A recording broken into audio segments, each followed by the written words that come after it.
Hola, hola, buenas noches. ¿Cómo estamos? ¿Cómo estamos? ¿Cómo están? ¿Cómo se encuentran? Espero que se encuentren muy, muy bien. Ven.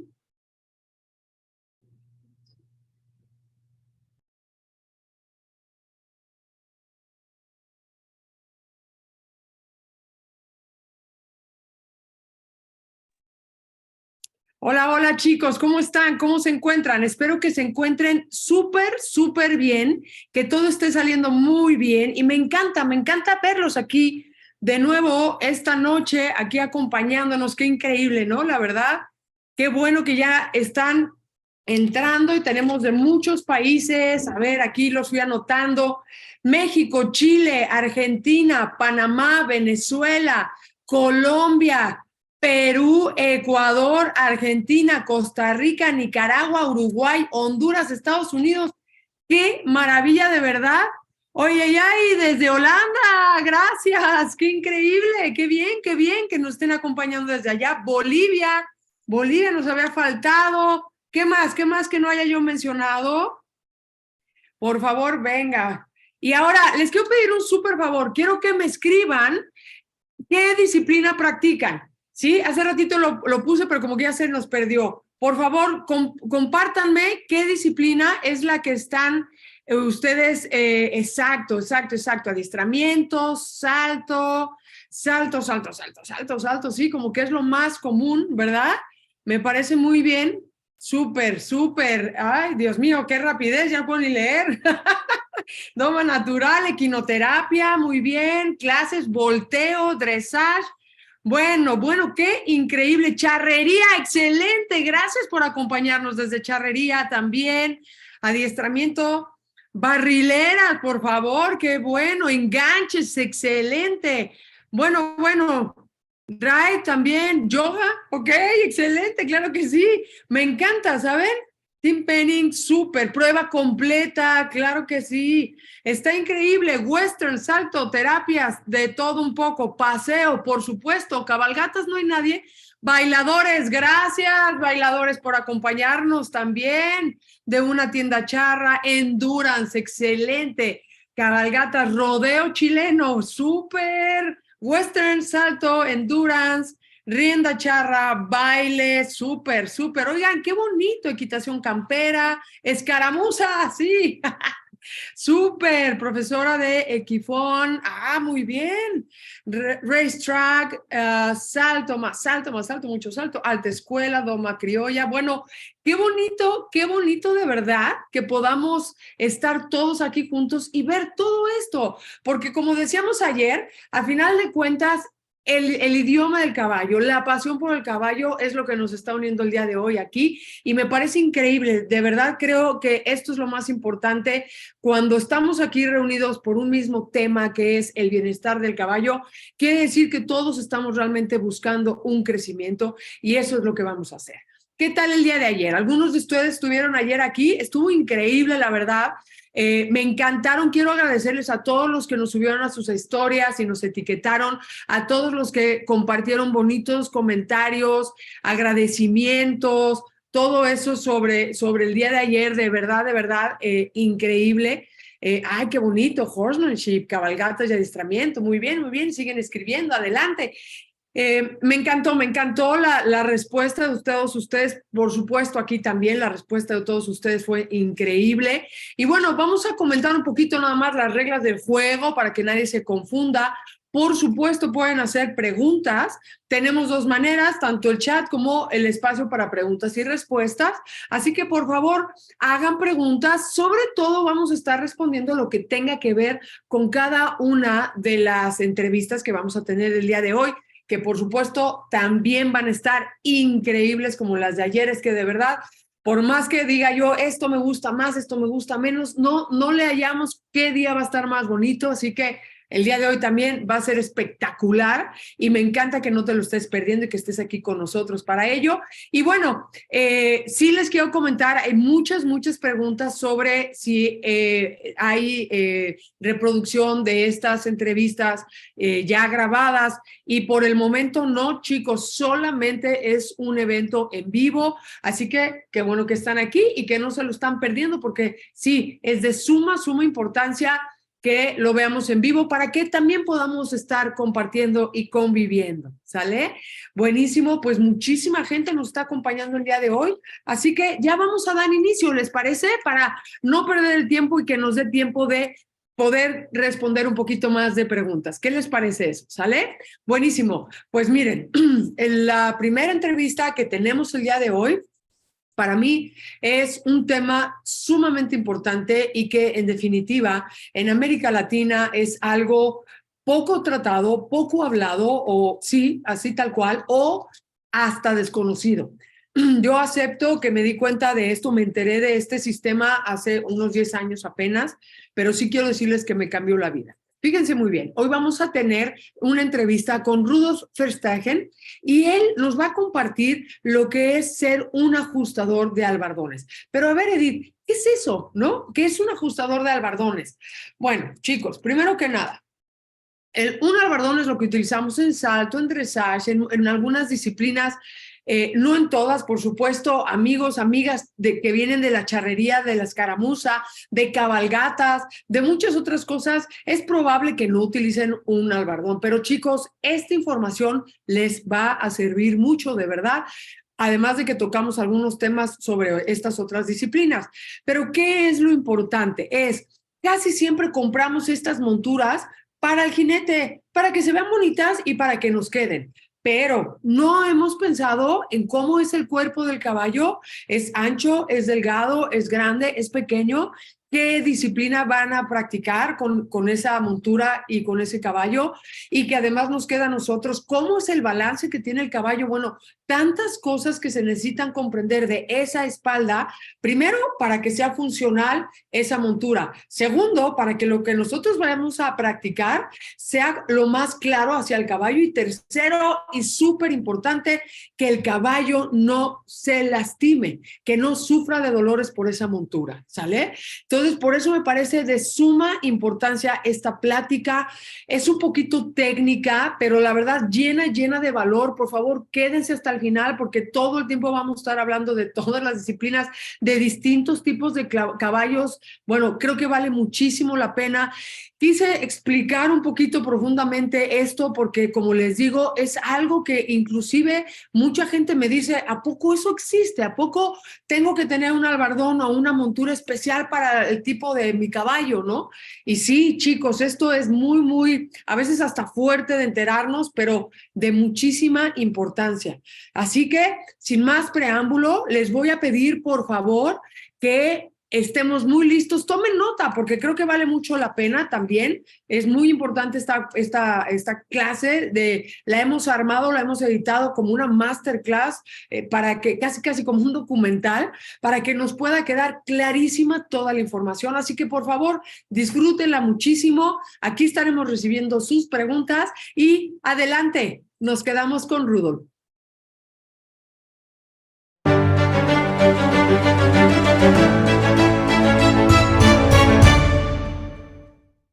Hello, Rudolph. Nice to see you. Welcome to this interview. I'm very happy to have you here. How are you? I'm fine. Thank you. Thank you very much for sharing us knowledge and this experience. And so I would like to know, first of all, why did you start doing this? Do you have horses in your family? How did all the story begin? It started almost 40 years ago. I had education as a rider. There's a school in Holland for instructor in riding. And I made my master there. And after coming from the school, you have to be a very good rider to earn some money with it. And there was a big discussion there were 2 less shops and saddle fitters in Holland. And at that time, you put a saddle on a horse, you buy it in a shop, put it on the horse, and do your thing. But horses changed, so somebody has to have stock from saddles, several brands, and you have to fit the saddle on the horses.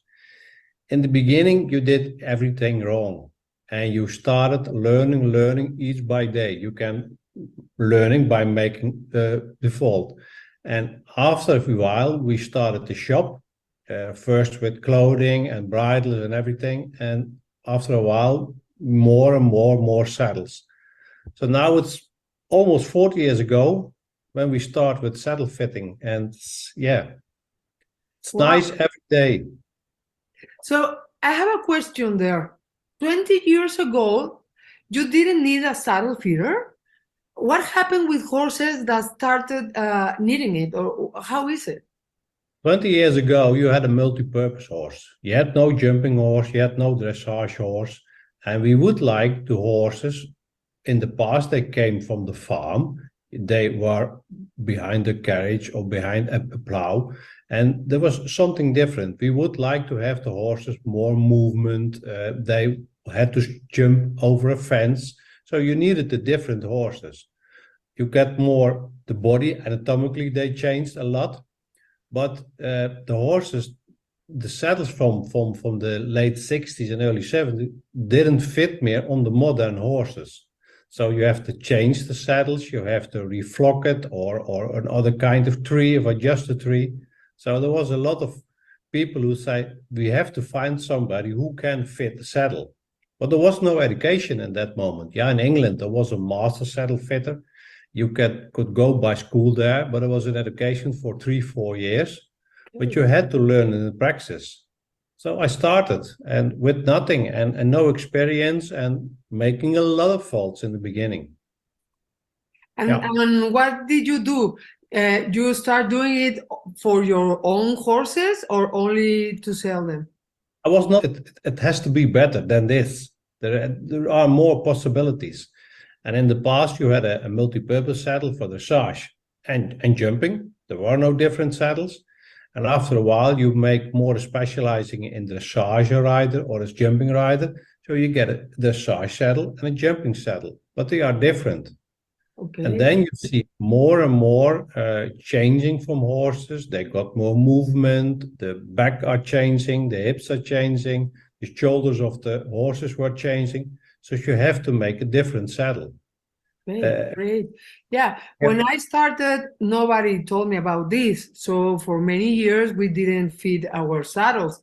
But like 10 years ago, we meet a girl that came from the United States and helped us with our horses. And we really felt a difference in the movement, but also in the comfortable that the horses could feel, you know, and also sometimes you have very sensitive horses that change with that, you know, that you can feel that not only in the movement, also in the mood, you know, they are happier because they are able, more comfortable and are able to move freely, no? Yeah. You get in those horses from those days in Holland and Germany and Belgium, you got more bloodlines. The intelligence of the horses is so high at this moment. The dressage and the jump is high level sport. It's not easy to jump over a fence from 150 or 160 or do the movement for dressage horses. It needs a lot of education, but you need an intelligent horses. The stupid horses can't do those things. And what you see is that the breeding is more to the movement of the horse. A dressage horse is a dancing queen at this moment. It's really the movement in the back, the movement in the legs. They are really dancing queens. You have to work with those horses. We don't have that in the early 70s or in the 60s. Okay. Those old saddles were heavier than now, right? Yeah, they mostly were made from a wooden tree inside. In those days, we have a synthetic tree. And we have a saddle from the 80s was about 15 kilos. At this moment, we make saddles. They are 6 or 7 kilos. The weight of the saddle is more. When you take a saddle from dressage with a double flap or a mono flap, it takes 1.5 kilo. The synthetic tree or the wooden tree is mostly 2-3 kilos. We have it. Oh, that is very interesting, because I think when we bought a saddle, when I began, the only thing we took care that it was the size for us, but never for the horse, and maybe some designs that are fancier or better for us, but never had to think about the horse, the size of the horse, the way the horse moves, if they were thin, they were wider, things like that, that now we understand, and it is very important. The saddle doesn't fit on the horse like we want to, and the rider likes the saddle very much to sit on. He can't buy it. For me, the most important thing is first the horse. When a saddle is fitting perfectly on the horse and the horse has enough movement and space to move and to do his ding, then the rider can sit on it. When a horse is getting wider, more development with muscles, he's not only going to change with the withers, but he's also going to change on the rest of the back. So every time you have to be checking it. I mean, it's not like you're going to check it every week, but more or less 6 months, 1 year. What do you recommend? We have stables with high level dressage stables. Sometimes with young horses from 4 or 5 years, we have to adjust every 2 months because the horses are trained so heavily. It's also to do with management, with feeding, with training, and that the horse can change so quickly. Yeah, and I think it's very important for us to learn about this. I hope there's many more people here that can help us with this, because it's if the horse is not happy, if he is not comfortable, and worst of all, if he's in pain because the saddle doesn't fit, that's a big problem. And sometimes people overestimate this kind of details, but for me it's a big detail, no? But I think it's very important to learn about this, When you see a horse on the lonjo, you see it in the meadow, it's moving so free. And when you put a saddle on it, it doesn't move anymore. What is the reason? Is the rider the reason? Is the way how he's riding his horse? Is it management, or is it saddle? Yeah. And I know most things, the rider is the biggest problem with rider. But the saddle has to give the freedom. And so when you check the saddle mostly we check the saddle every half year. You see in Holland we have to be friendly for our animals, but some horses can't move, can't walk, have lameness, and then you have a big problem. Then you can't solve it anymore. We have the same problem in Mexico, and I think I have the same problem all over the world, because people don't think enough about their horses. But most of us, I think there's not enough information. I think this is why we are doing these kind of things, because we want people to learn more so they can take better, they can take care of their horses, But you have to be open for that information. Exactly, that's true. Thank you. Yeah. That's a very nice concept, because we can try to teach or to tell people about these kind of things, but if people doesn't want to hear, there's nothing else we can do. If people doesn't want to learn and also change, that's a big problem. So I also want to ask you something. What do you think about the pads?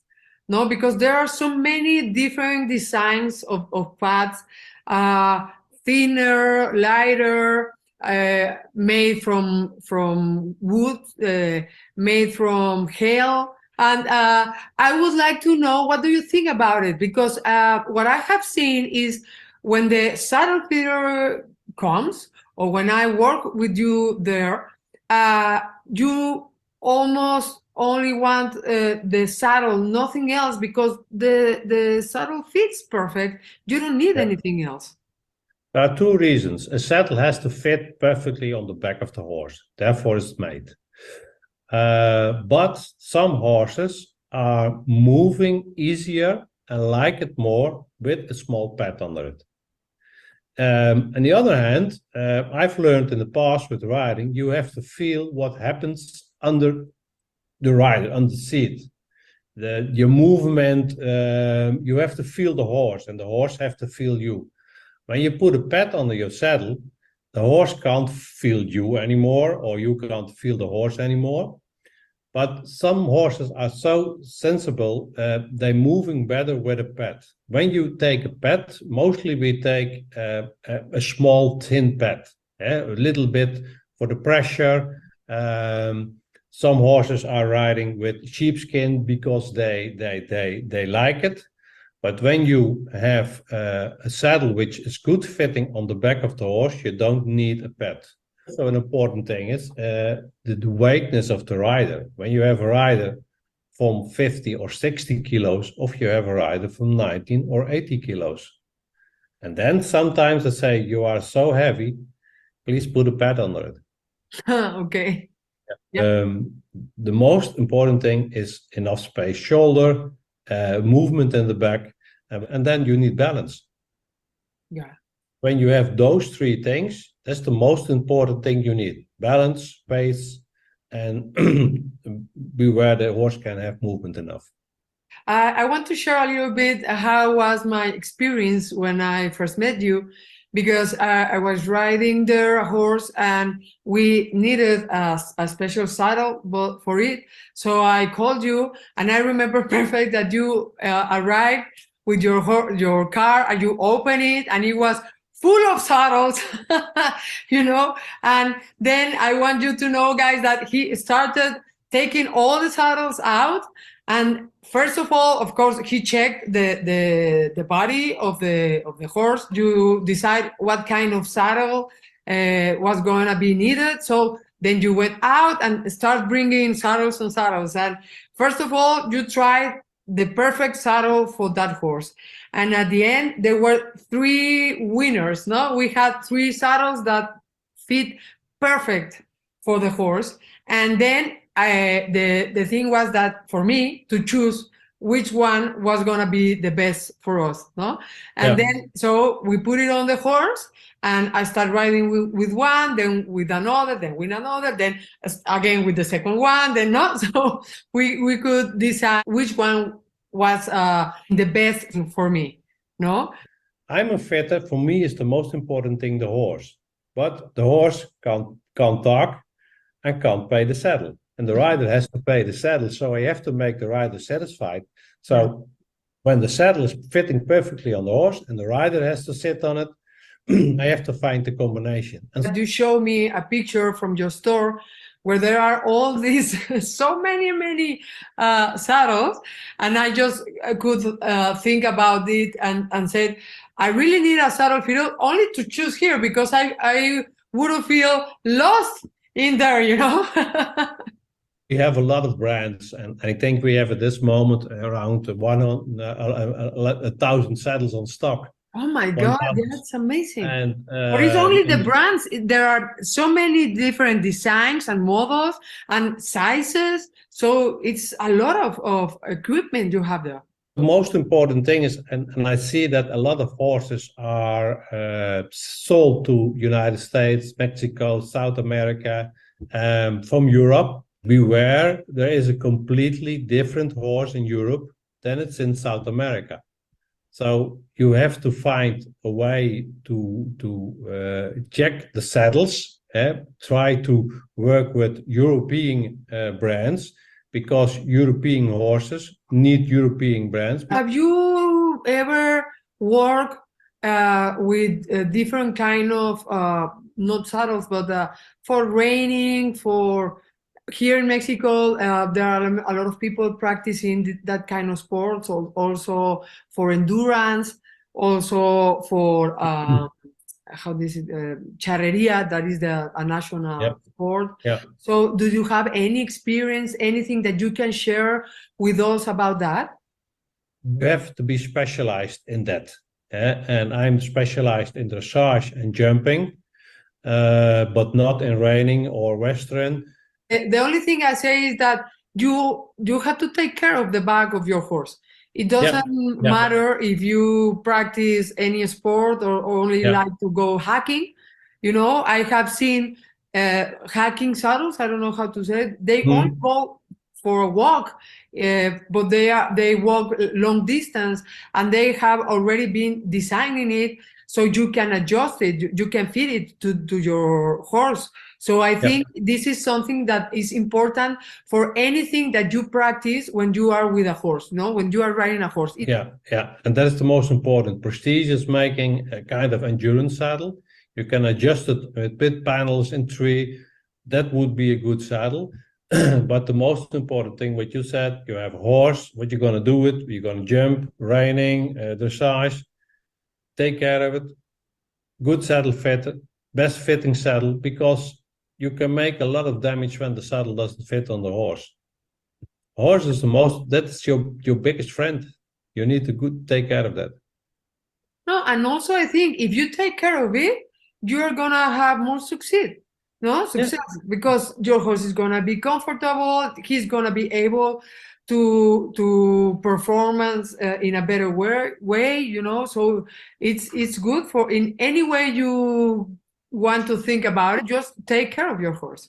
Yeah, and you're riding horses because you enjoy it, right? You like it. It's a kind of hobby, and it has to stay hobby. When you're not a professional rider, you don't have to make money with riding horses. Keep it as a hobby and enjoy it every day. And when you enjoy it, your horse has to enjoy it too. And make a combination. It has to be a couple. You and your horse. You are married with your horse.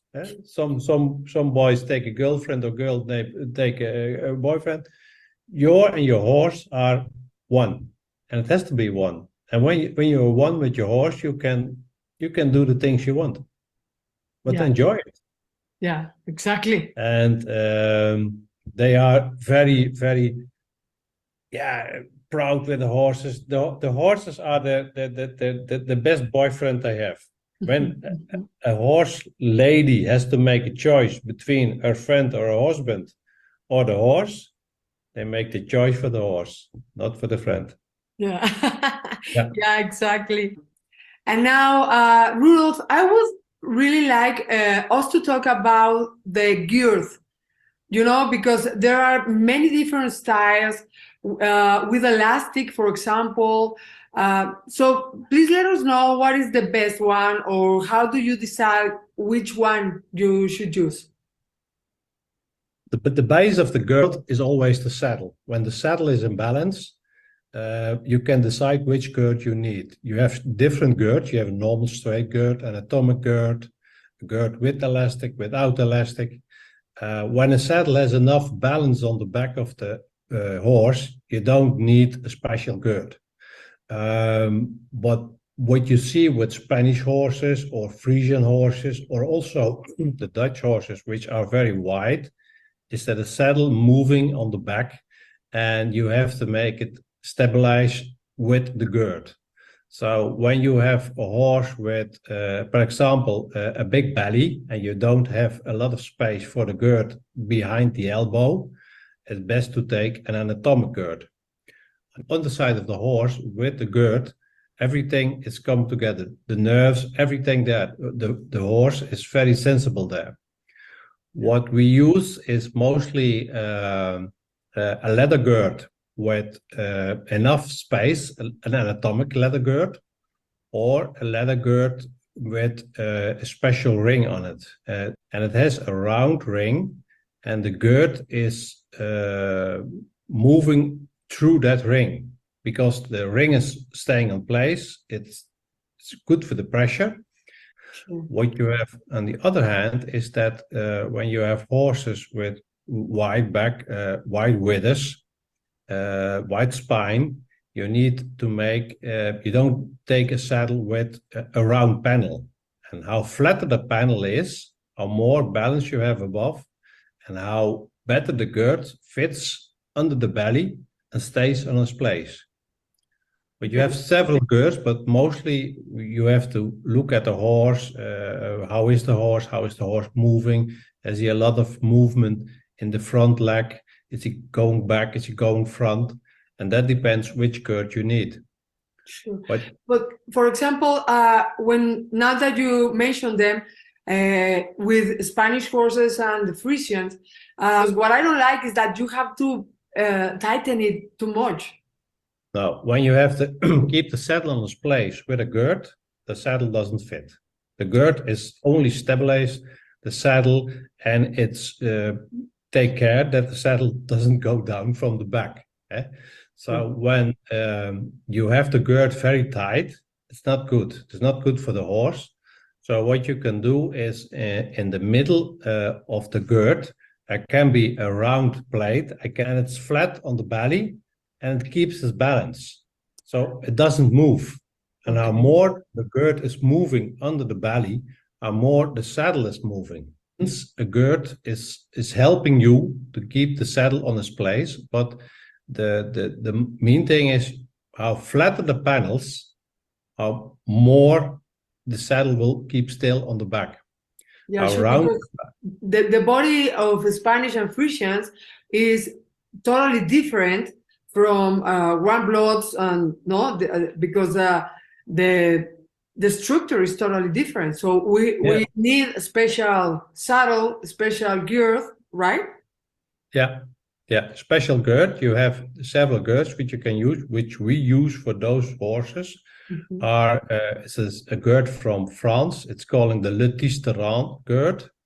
It's elastic on both sides, but it has in the middle a round plate with gummy inside, and it keeps the girth on the right place. It doesn't go to the front or to the left or the right, and that's the most important thing. When you have horses which are also sensible under the belly, we mostly use a girth from Prestige. It's called the RP girth. It's a round leather ring, and the girth is going to the ring hand. So the ring stays on place, and the girth kind of like that. So that's more balance on the other side. Horses like Frisian horses, or also Dutch horses, have a lot of movement in the back, and how more movement you have, on the girth. Sure. Then you have with girths how many place you have between the front legs. When the front legs are, like Spanish horses, are not wide but narrow, you can use a special girth from Fairfax, which is narrow in the front and give the horse by the elbow more movement. So those are mostly the most girths we're using. You have from several materials, from leather, from neoprene, from synthetic leather, but leather is the most used girth that we do. Yeah, and also about the elastic, I think it's very important that we use the girth with elastic, because the horse needs to breathe. The horse needs to have a little bit of movement there. I mean, it cannot be totally straight or something like that. When you don't use elastic, its girthing is mostly very tight, and that's not good. The horse needs movement. Every step they make, they need movement. When you use elastic, use it always on both sides. The old girths have elastic on one side, and then you don't have a movement enough, but so you use always elastic on both sides. That's the most. Then the horse can move. Yeah. Right. And what about the size? On a dressage saddle, you have long straps, so you use a short girth. But what we always take care is between the buckles and the flap of the saddle, it has to be at least one hand.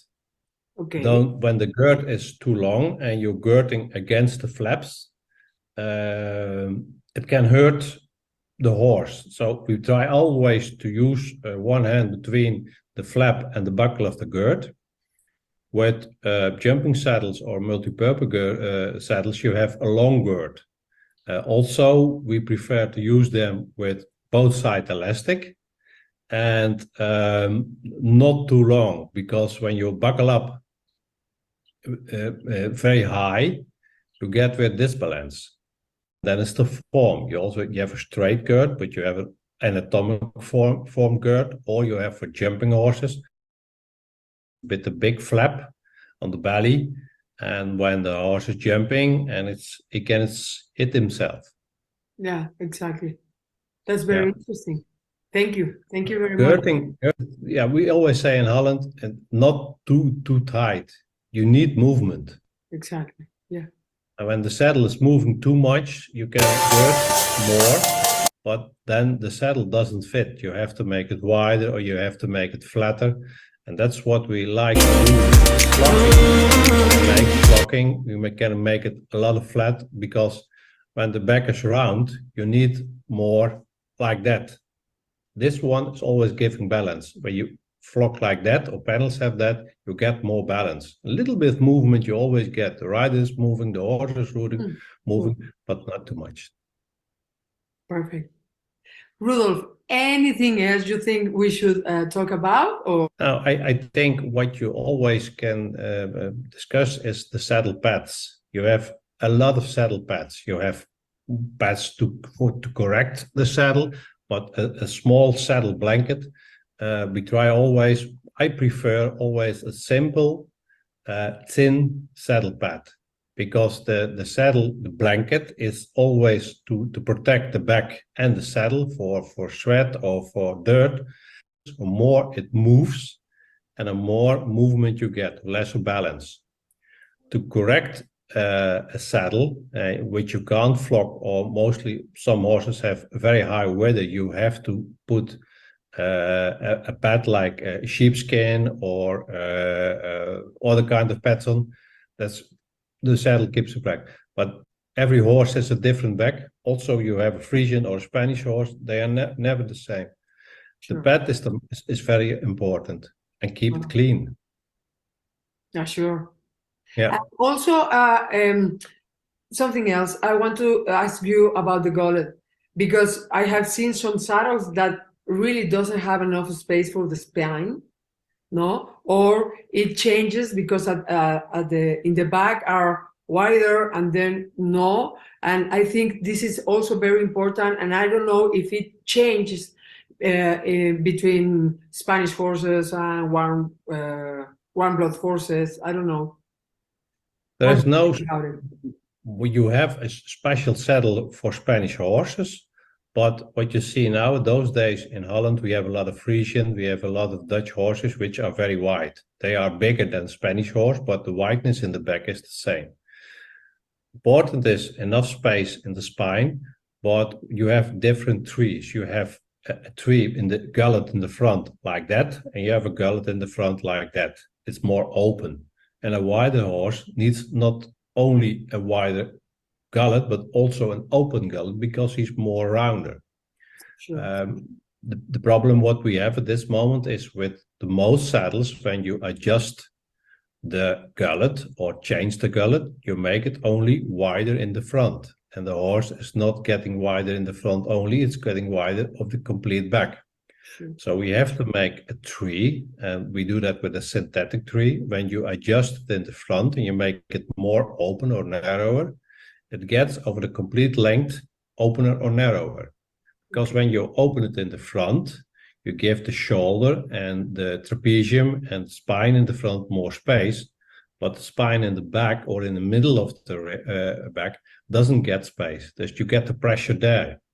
You make the pressure from the front to the back, and that's a very important thing. A lot of fabrics have to change their tree, so when they make it open complete. Otherwise, you have in England they have different trees which are open in the middle, but you can't adjust them. So when the saddle doesn't fit anymore because your harness is wider and wider, you have to buy a new saddle. And also when the horse has pain exactly where the saddle goes, no, in the back, is because the saddle is not fitting well, right? Mostly, or its saddle, it can be too narrow, it can be too wide. It can be the place you have in the middle, in the panels, between the panels, is mostly what we use 4 or 5 fingers, a hand like that. So it has to be. And when you have a white horse, you need more spacement. When you make the saddle narrower, you get disbalance or you get too lot of pressure. What you also have to take care when your saddle is too wide and too full flucked, the saddle is going down on the side and give a lot of pushment on the ribs of the horses, because on the back you have the spine, then you have the muscles, and then let's say 10-15 centimeters lower, the ribs are beginning, and you have to be aware that you don't make pressure there, because when you get pressure on the ribs, the horse will get very angry. It has to be, actually, you take a wooden blanket and it follows the back, and like that you have to make your saddle. Yeah. You know what I mean? Yeah. And that's what the horses in the past in England and in France had a high weather, were narrow. They make it with latex panels, for the foam panels, and they are not wide enough in the middle, between the panels. Yeah. Oh my God. Rudolph, I think we could be talking about this for a week. we don't have enough time today to talk about this, but this is amazing. I think this is so very important for the horse, no matter what you practice, right? It's whatever you do, when you are over the horse, you really have to take care of the back, because it's everything for us, it's everything. Where we connect with them, they are carrying us there. It's like, it's everything. So we really need to talk. We really need to take care of it very much. And we really need to have much information, knowledge about it. And it's very interesting. Thank you very much, Rudolph, for your time, for sharing your experience, because it's not only interesting, it's very important, but also you have a lot of time doing this, dealing with so many different horses, right? kind of different kinds of bugs, right? So this is very interesting. Thank you very much. You're welcome. Each day I have, I think, 10-15 horses in my hand.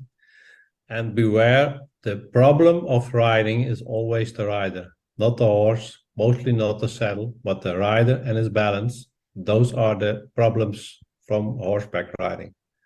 Totally. And when they make a good balanced seat, independable, they will get a good rider. Starts above the horse. Totally. I totally agree. And I think, of course, working with the saddle is very important, but if you are like this all the time when you're riding, of course the balance of the saddle is going to be helping you. A lot of problems about pain in the back is not because of the saddle, it's because of the training. For example, the way of training, the beat, the rider. There are so many things we have to deal with, and we have to improve for the health of our horses. Yeah, that's the first point. And so you are always thinking about the welfare of the horse, right? Yeah, that's the most important thing. When you don't do that, when you only think selling, it has no use. The horse is the most important thing. You can sell a saddle because we have to live all. You may have to make some money. But when you sell the wrong saddle, or a saddle to make some money, you get a big problem within weeks, within months, but the problem will come. The welfare of the horse is the most important thing. Yeah. First the horses, then the rider. Yes, for sure. Well, thank you very much, my dear. Welcome. You're welcome. It has been a pleasure to have you here today. Thank you very much for sharing. Thank you very much for taking this time, because this is going to be very helpful for everybody in America, in these countries, and also in Spanish language all over the world. Yeah, we have to do it together. Yes, exactly. Thank you. Very happy to see you again. Thank you. Happy to see you again. Thank you.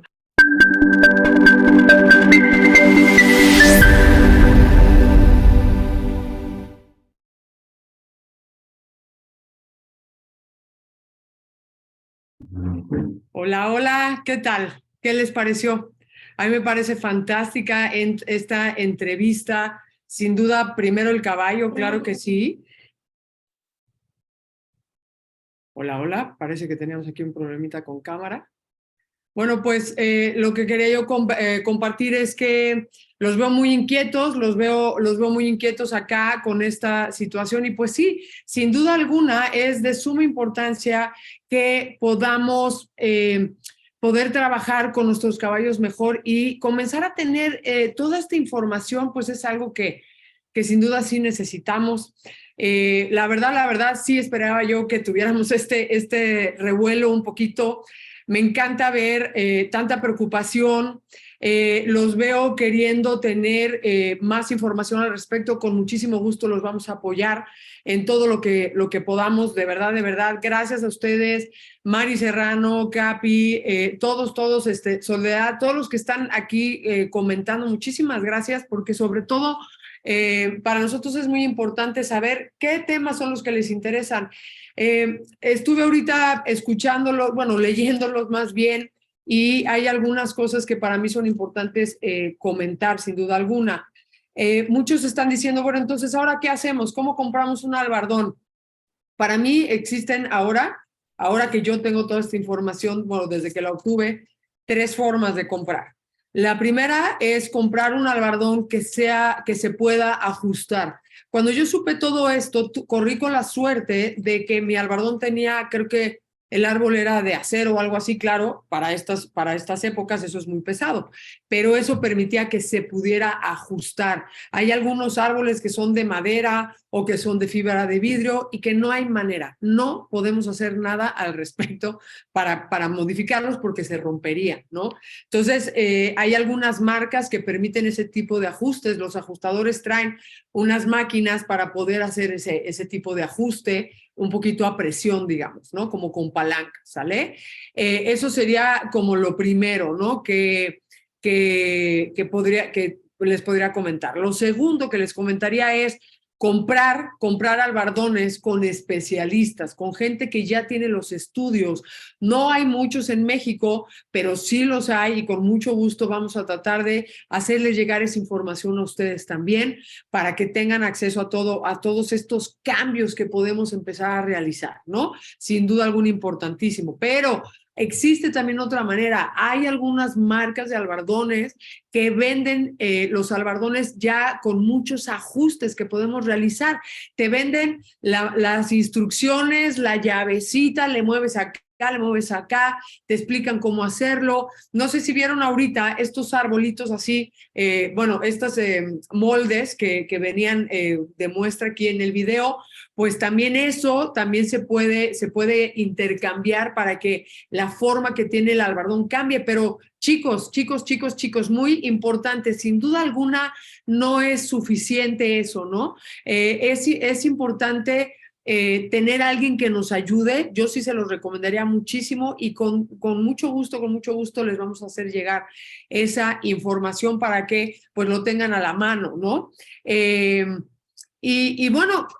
Dejarse guiar creo que es una de las grandes cosas que tenemos que aprender y sin duda alguna, el hecho de que ya estén aquí ustedes, pues eso va a ayudarles muchísimo para poder tener mejor a sus caballos. Hay muchas preguntas también de cómo saber si le queda a nuestro caballo o no. A ver, respuesta rapidísima, por favor, tóquenle la espalda a sus caballos. Todo el área donde se asienta la montura, por supuesto, hay que tocarle. Si el caballo tiene dolor, ya es tu primer alarma. Uno de los grandes problemas de comportamiento muchos problemas de comportamiento se dan por esta situación de dolor en la espalda, porque además de todo nos están cargando los caballos. Entonces es muy importante considerar esto también. Sin duda alguna, hay muchas disciplinas que se practican, como ya lo estaban comentando acá, que no hay... que las monturas ya son muy complejas, muy pesadas. Tristemente, por supuesto, charrería. Aquí nos compartieron la imagen de para los caballos peruanos, las western, sin duda alguna, algunas para caballos trotadores de Colombia. hay muchas sillas que no están hechas realmente pensando en el caballo, que son hermosas sin duda alguna, que tienen unos labrados y unos trabajos artesanales. Bueno, las charras las he visto con incrustaciones de plata que son, bueno, verdaderamente unos trabajos espectaculares, no podemos decir que no, pero qué barbaridad, por ejemplo, con lo que pesan. Para nada tienen ninguna forma que se acople anatómicamente al caballo, nada ergonómico. Esa parte es muy compleja.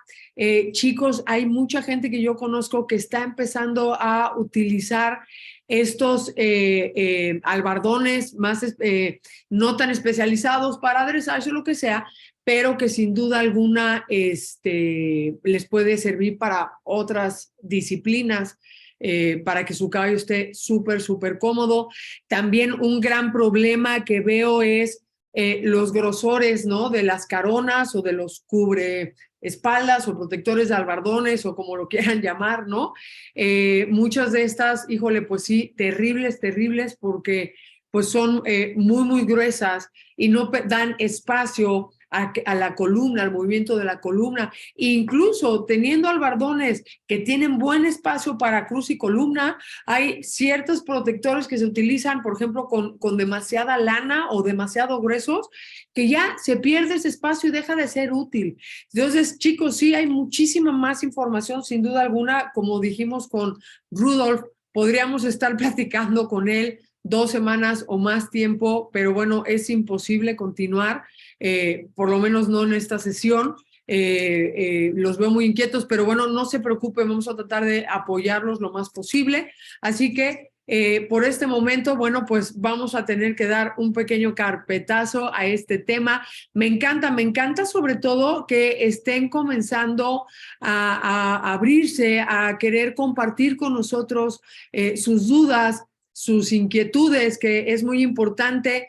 Entiendo esta carita que acaban de poner de susto. Por favor, no se asusten, esto tiene solución. Sin duda alguna, yo me asusté exactamente igual cuando vi lo que estaba pasando, cuando tenía yo un amigo que vino a ayudarme a trabajar caballos porque me llené de caballos y lo empecé a enseñar a ciertas cosas y un día llegó y me dijo, Edith, era yo más feliz cuando vivía ignorante. Claro, porque no te enteras de muchas cosas, pero chicos, no lo vean como algo malo, de verdad, entiendo 100% su inquietud. Vamos a resolver todo esto, les vamos a apoyar, no se preocupen de verdad, por eso vamos a estar en contacto como ya lo hemos estado en toda esta parte desde el club, que pues sí, ya es como un club, desde los grupos de WhatsApp, así que no se preocupen, vamos a descansar tranquilos el día de hoy. Pero me encanta porque si no se preocuparan es porque no les interesó, no les llamó la atención o no les importa su caballo y creo que no es el lugar, ¿verdad? Creo que aquí estamos todos muy interesados, así que no se preocupen, vamos a hablar, los vamos a apoyar para que sobre todo su caballo no sufra de dolor, pero también para que podamos también estar más contentos. Por ejemplo, ¿vieron ahí la montura que pusimos de ejemplo de endurance? Y conozco mucha gente que está practicando endurance en silla charra, ¿no? Entonces, pues no va a lograr mucho, además de que, claro, su caballo se va a fatigar mucho más y sin duda es probable que sufra de dolores de espalda, ¿no? Pero además de todo, pues claro, no va a tener los resultados que busca, ¿no? Entonces, no se preocupen, los vamos a apoyar, claro que sí, y van a poder tener más información sobre todo esto, los vamos a contactar con los expertos que conocemos, no se preocupen, pero claro que sí, charras en endurance. Aquí los voy leyendo lo más que veo. Gracias, no conozco las sillas chilenas, pero gracias por compartirlo. Sí, parece ser como que todos los deportes nacionales en América son muy pesados, ¿no? En ese sentido, así que bueno, chicos, no se preocupen, vamos a cambiar de tema porque tenemos que seguir adelante, pero claro que sí que les vamos a apoyar en todo esto, como ya dije, entiendo 100% su inquietud, no se preocupen, ¿eh? Lo comento porque no quiero que se sientan abandonados ya diciendo, ¿qué voy a hacer ahora que me enteré de todo esto? Claro que no, hay muchas cosas que se pueden resolver y la idea aquí es generar un avance, generar una mejoría, no quedarnos con un pánico terrible todos de qué estamos haciendo con nuestros caballos. Así que no se preocupen, vamos a empezar a trabajar con todo esto, ¿sale? Buenísimo. Y vamos a pasar ahora, por supuesto, a nuestra siguiente entrevista, que es con Cissy Shuring. Ella nos va a compartir algo súper, súper bonito que les va a gustar mucho para que no tengan, que puedan conocer un poquito sobre otras formas de vivir el deporte y sobre todo ahora que estamos hablando, sin duda alguna, de los Países Bajos. Muchos de ustedes pueden conocer, sin duda, a lo mejor lugares como Wellington, por ejemplo, como Ocala, acá en Estados Unidos, si han tenido la oportunidad de ver concursos en Verden, por ejemplo, bueno, hay lugares hermosísimos, totalmente armados para nuestro hermoso deporte. Y bueno, pues en esta ocasión los Países Bajos no se han querido quedar atrás y también están construyendo, haciendo un proyecto verdaderamente espectacular que sin duda les queremos compartir ahorita. Así que por favor, vamos a dar paso a esta nuestra siguiente entrevista. Espero que la disfruten muchísimo y seguimos aquí para ustedes con las preguntas.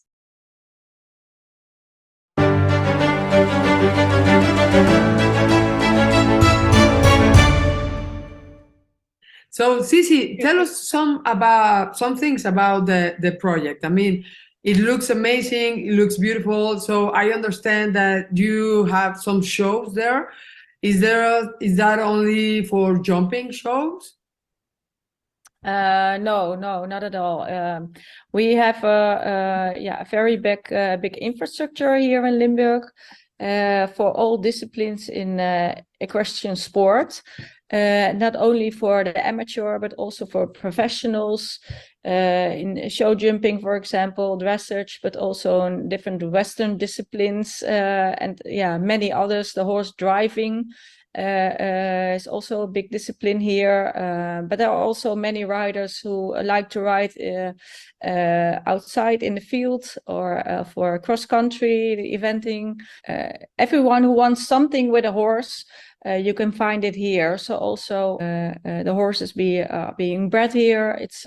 We have many breeders. About 1,500 foals are born here in this region every year.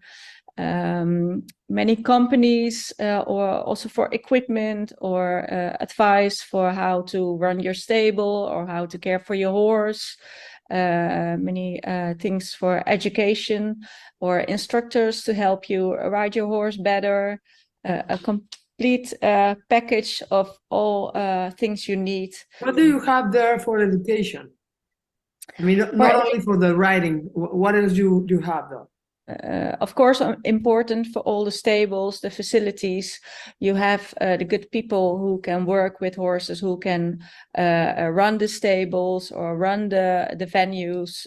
So we have two of these education schools. Yeah, the students. They are educated to run the stable, to get to become an instructor, for example, sell equipment or develop equipment, etc. And we also have on a higher level also education for the people who really can run companies. And that's very important also for the future of your industry. So you need good people to have also good results with in all you invest. And you have a program for young riders? Yes, we have a talent program. We call it the Limburg Future Pros. So we arrange that together with some top coaches in our region. For example, Rob Ahrens.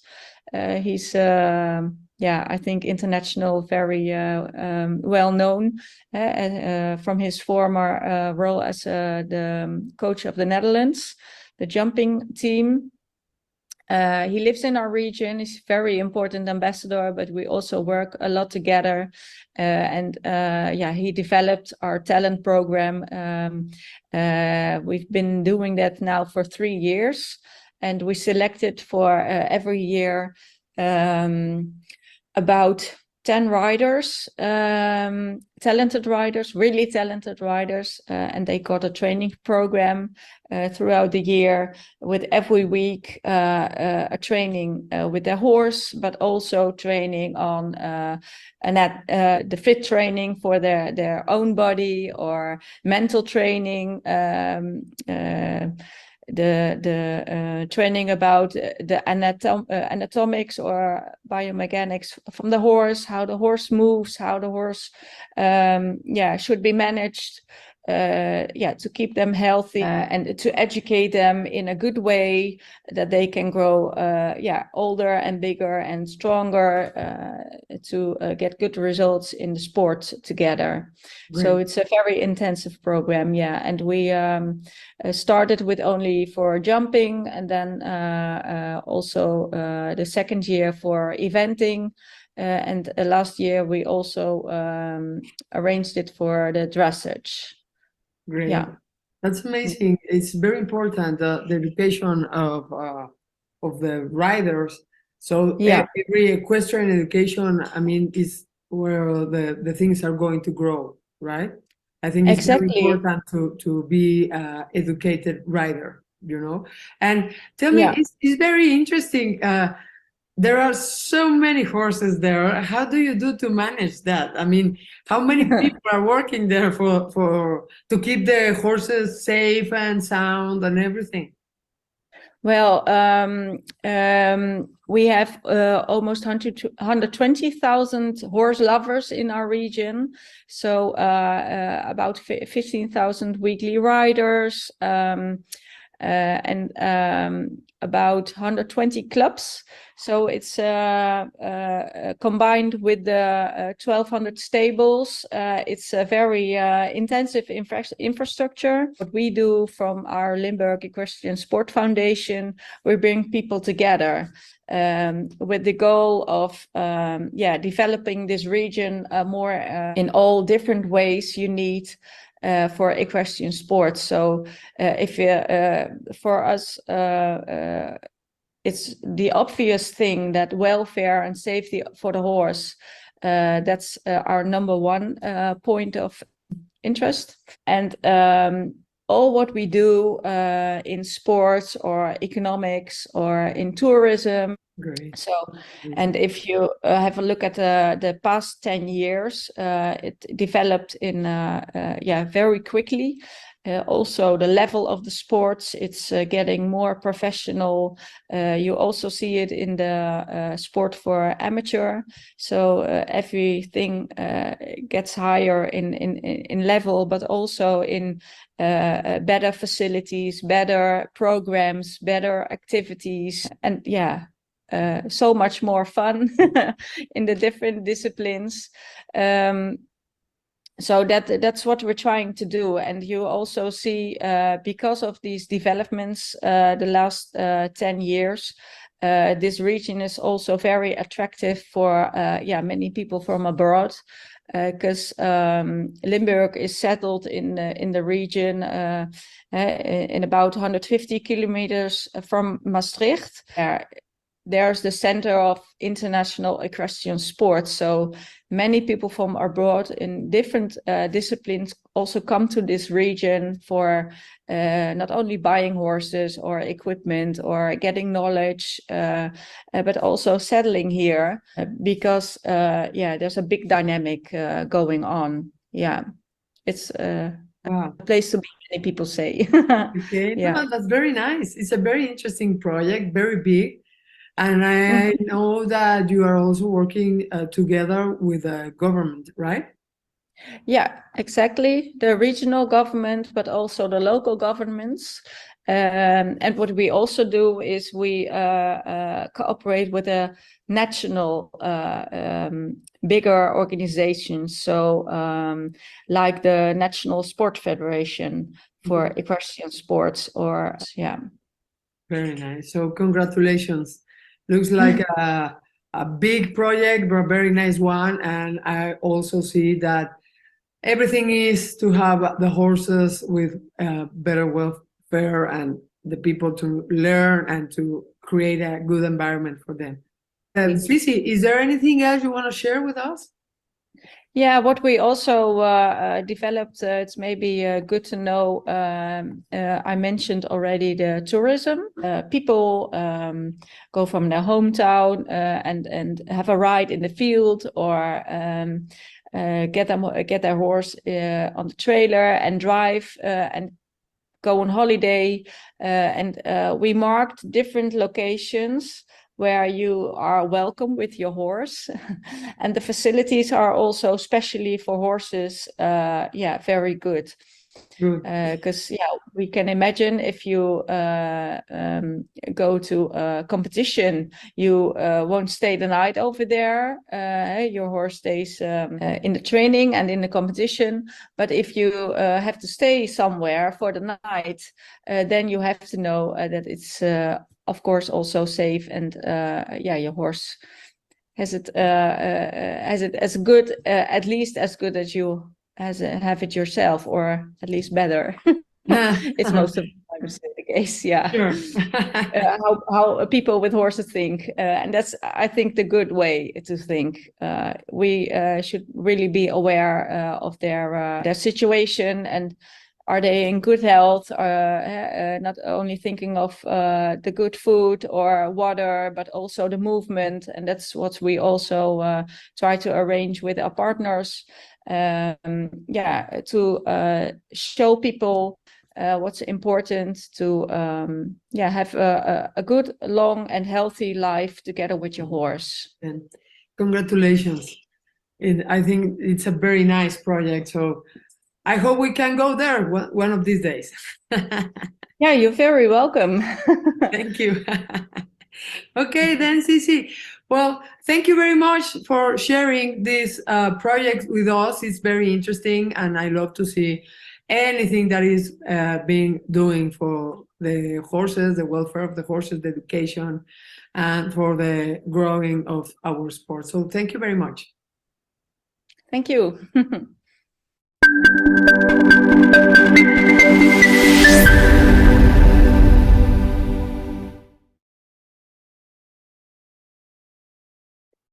¿Qué tal? ¿Qué tal? ¿Qué tal? Pues a mí me parece verdaderamente espectacular este proyecto que tienen. La verdad es que sí creo que es muy interesante, sobre todo que podamos ver cómo ya muchos de los países que están involucrados en todo lo que tiene que ver con los caballos, pues cada día se preocupan más por hacer proyectos interesantes. Y a mí saben que me llama mucho la atención, que es como regresar a nuestra vida de antes, ¿no? Es como regresar un poco a querer vivir más con nuestros caballos, a querer compartir más con ellos. Y eso, la verdad, me parece verdaderamente espectacular, porque qué bonito que podamos empezar a tener estos espacios más cerca de la naturaleza, ¿no? Sin duda alguna. Así que bueno, espero que lo hayan disfrutado muchísimo. Y chicos, los sigo viendo inquietos. Ya calma, les prometo que los vamos a apoyar. No se preocupen para que resuelvan esto de las monturas, ¿sale? Y lo antes posible. Vamos a contactar a esta gente para ver qué hacemos, ¿sale? Y que los puedan contactar ustedes, ¿sale? Pero bueno, buenísimo. Ahora, chicos, viene una entrevista que la verdad me es muy importante que lo vean, ¿sí? Es muy importante que vean que cómo se trabaja desde un principio los caballos, cómo podemos estar entrenándonos incluso desde muy jovencitos. Creo que es muy importante ver, el día de ayer en la plática que tuvimos, pudimos ver cómo se preparan a los niños desde muy jovencitos, ¿no? Y eso creo que es algo muy importante, la verdad. Y sobre todo, ahora les quiero presentar a alguien que ha tenido muchísimo éxito en esto de la equitación. Él es un muchacho de adiestramiento, pero por favor, si practican salto o endurance, no se vayan, porque no importa. Recuerden lo que yo siempre digo, el adiestramiento es la base de toda equitación. Entonces, de verdad me parece de suma importancia que podamos entre todos comprender que las bases de la equitación es lo que nos van a construir mucho más allá en todo deporte que queramos hacer. Y para mí es interesantísimo ver lo que este chico ha hecho con su vida deportiva desde tan pequeñito. Ahorita solamente tiene 21 años y ya tiene 5 campeonatos europeos. A mí Marten Luiten me impresionó en su madurez, en lo centrado que está y en la manera en que lleva su deporte. Y creo que para ustedes va a ser muy interesante también conocer su trayectoria, pero sobre todo la manera tan linda en la que vamos a poder platicar con él. Así que, por favor, vamos adelante ahora con esta entrevista. Disfrútenla y seguimos aquí para las preguntas.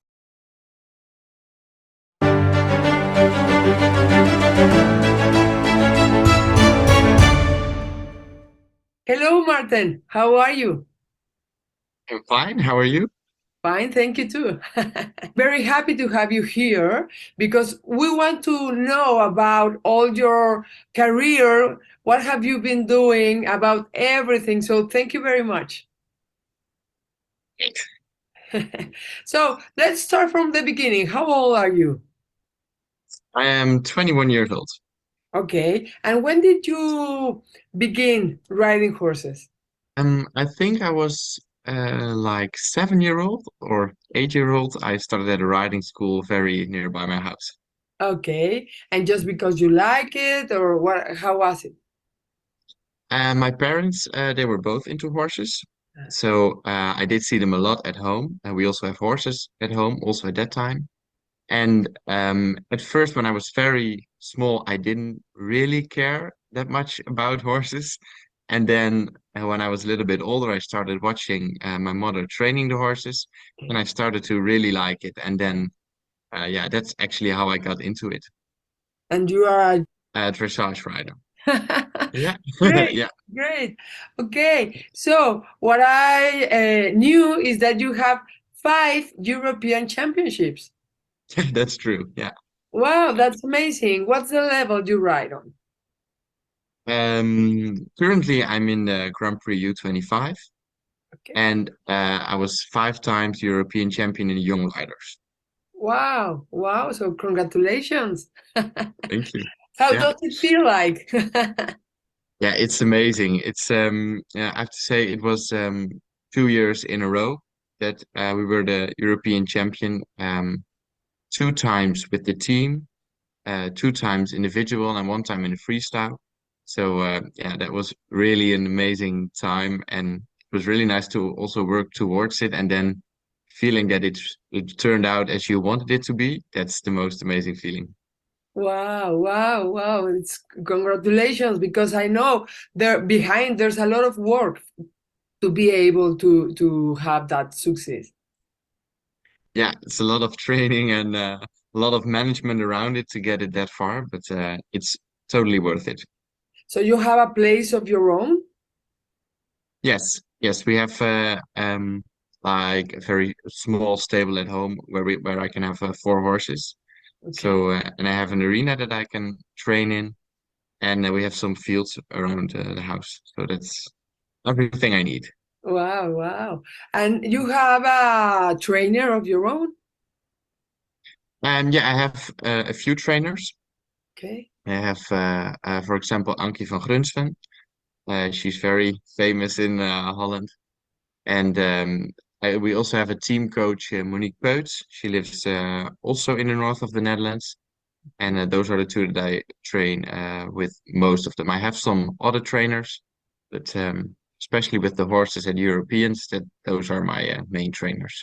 Great, great. So tell me, how is your normal day to be able to train and do all your stuff? So I also go to university. So I have to split my days like in 2 pieces. And most of the time in the morning, I'm riding my horses. The moment I have 5 horses to train. And then in the afternoon, I go to university and I study. Yeah. What are you studying? At the moment, I'm doing the Master of Business Administration.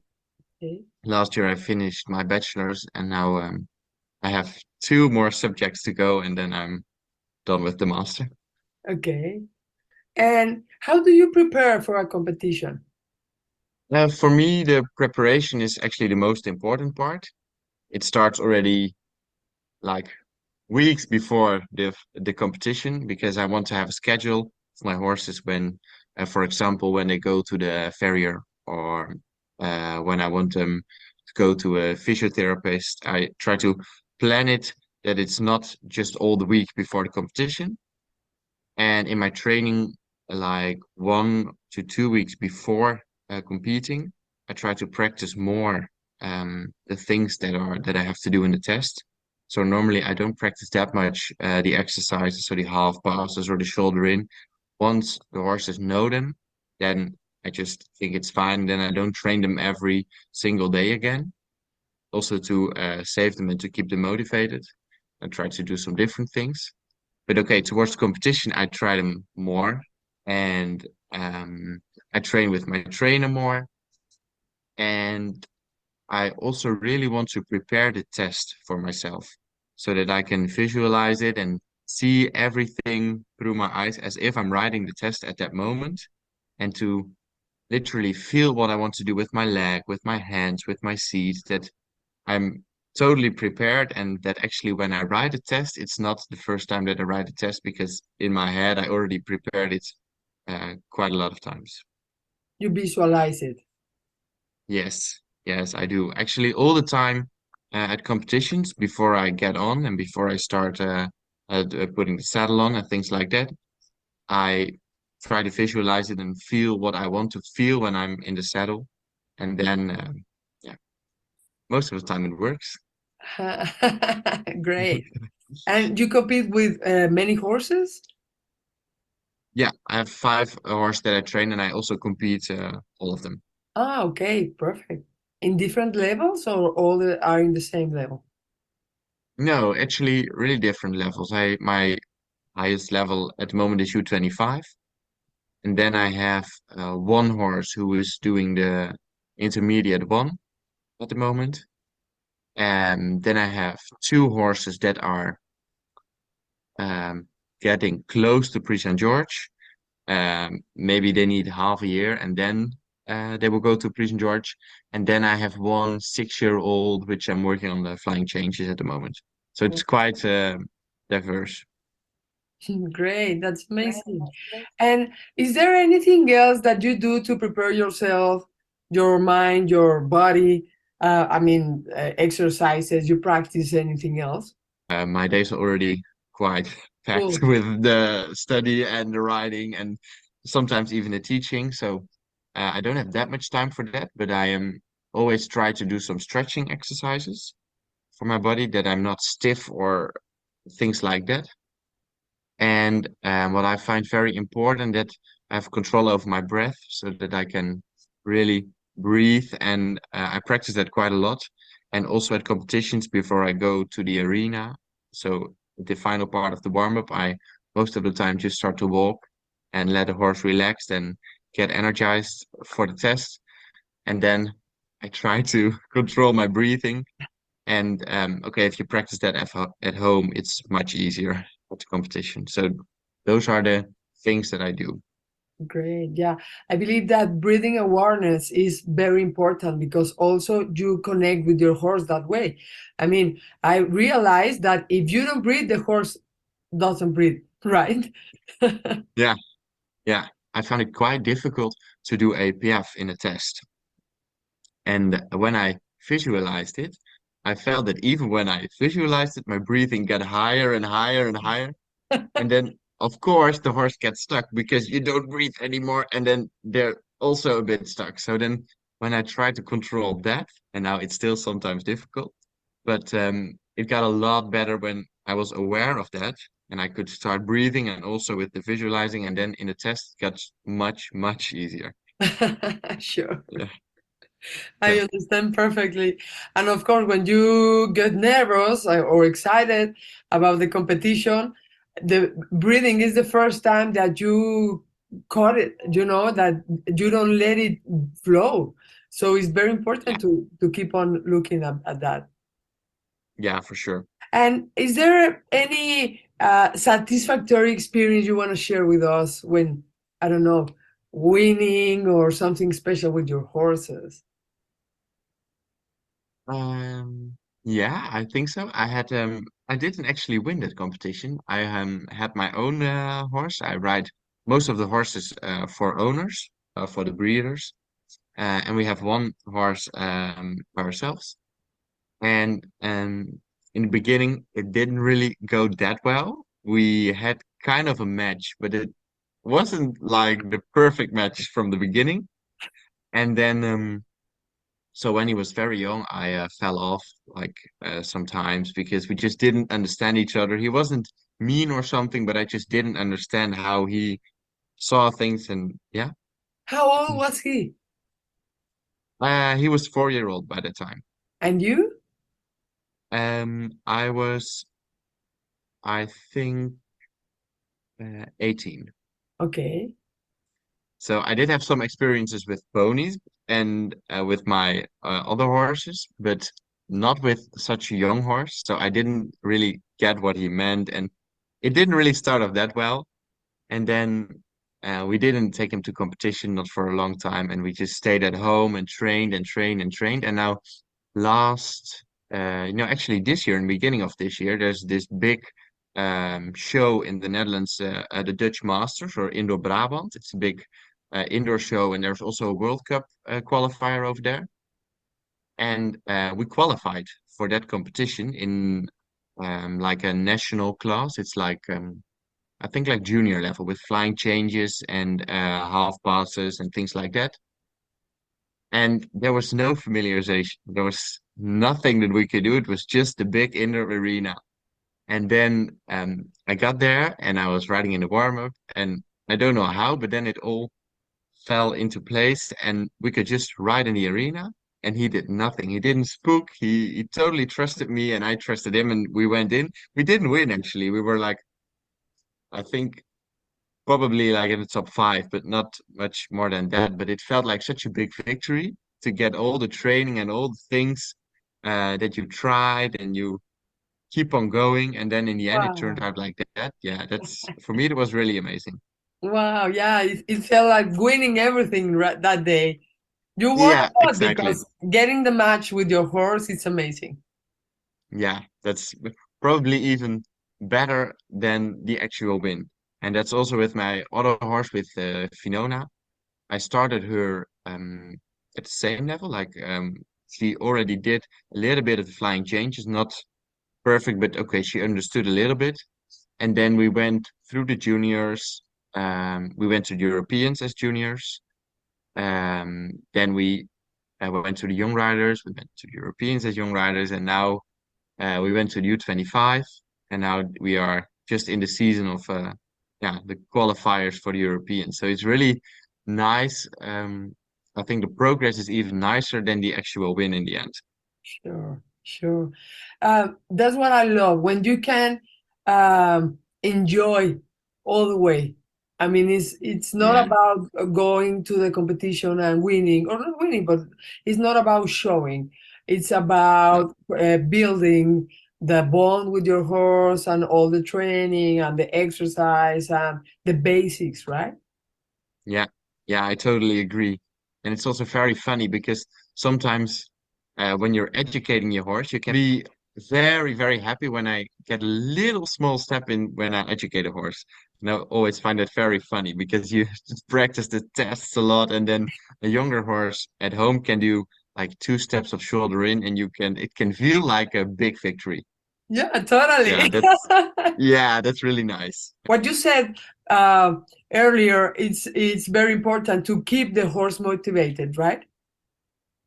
Yeah, for me, that's, I think, one of the most important things, because in the end, yeah, of course, we work together with the horse, and we can really want to ride a test, but if they're not motivated, then it's difficult because it's really about a cooperation. And yeah, I always try to motivate them just by not repeating it all over again for hundreds of times, because for me it's not necessary. If they get it, they get it.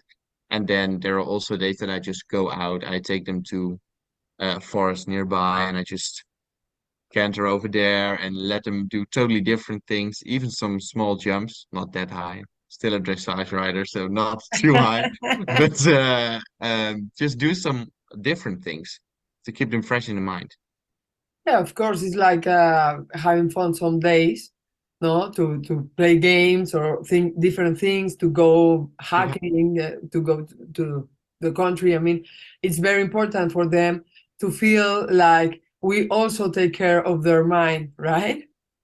Yeah, yeah, And totally.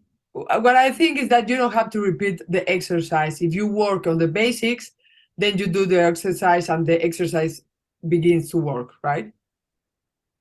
Yeah, that's also how we train it here. So once you get the idea of a half pass, then it's fine. But I always think like, you cannot improve your half pass by riding it 100 times.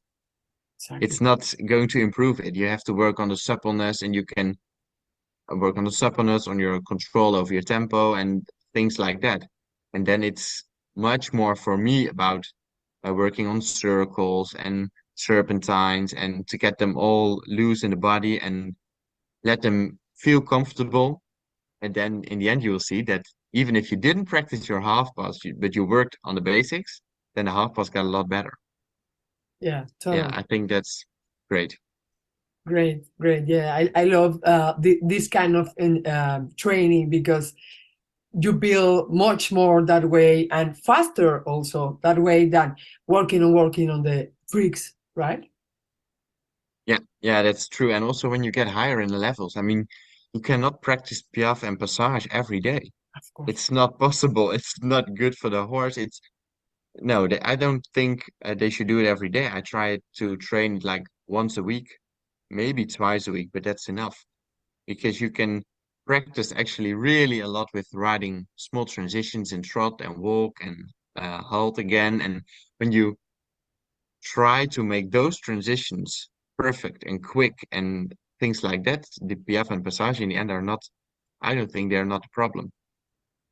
Totally. So it's really about the basics. We also interview Ankie van Groesbeek, and she was sharing exactly the same thing, and also about having the horses on the field every day. And tell me, what do you do about the welfare of your horses?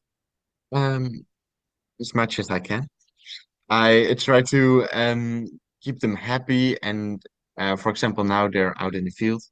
So I rode them in the morning, and then the other part of the day when I normally go to university, they go out in the field. And yeah, we always try to look at the horse as an individual horse. We have a lot of different types of food for the horses that we try to match as good as possible with the horse and the horse's needs. We have, for example, a saddle fitter who tries to make the saddle as comfortable as possible for the horses.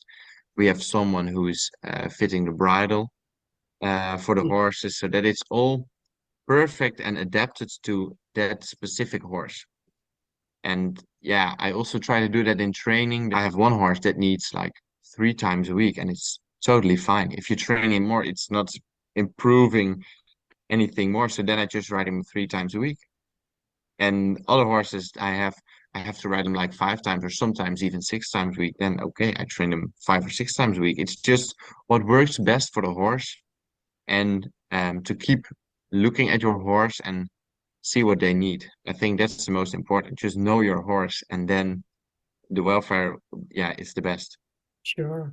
And I would love if you share with us some of your memories from when you won the national championship. The European championship the first time.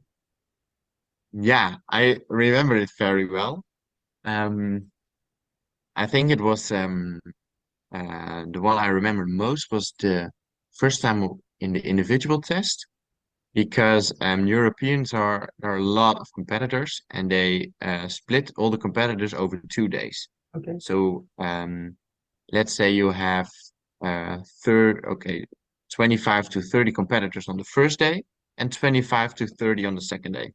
And I was on the second day, and I think there were only 3 competitors after me. So it was quite late in the competition.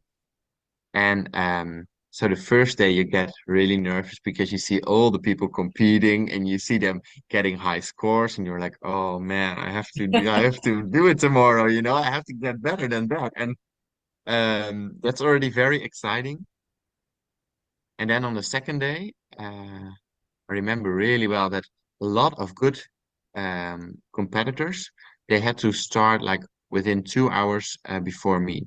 So we had really a strong field in the end. And I didn't dare to watch it. I went back to the caravan and I did my visualization thing. And then I got to the showground, and there were other people who were happy or not happy, and all the other competitors, but I didn't know any scores. And then I wrote my test, and it was really, really, I think my best test so far, at least at that point. And they had this big screen where all the scores would pop up. And it started with the first judge, and he placed me on the first place. I was like, what? Okay, cool. And then they released the score one by one, and there were five judges. So it was, you got so nervous when you were walking out of the arena because you wanted to know the score. And then in the end, it turned out that all 5 out of 5 placed me first. And then it was, yeah, I was so happy. And I think you cannot really describe it. It's really the feeling that it worked, and where you trained a lot and you try to get better and better, and all the excitement from the day before, of course, and the day itself. Yeah, then it all came together. It was really, really special experience for me. Wow, that's amazing. Yeah. How old were you? I was, let's see, 19 years old. Okay, okay, So it was actually my first year as a young rider. okay. So that was also very special because um, at the junior Europeans, I won silver.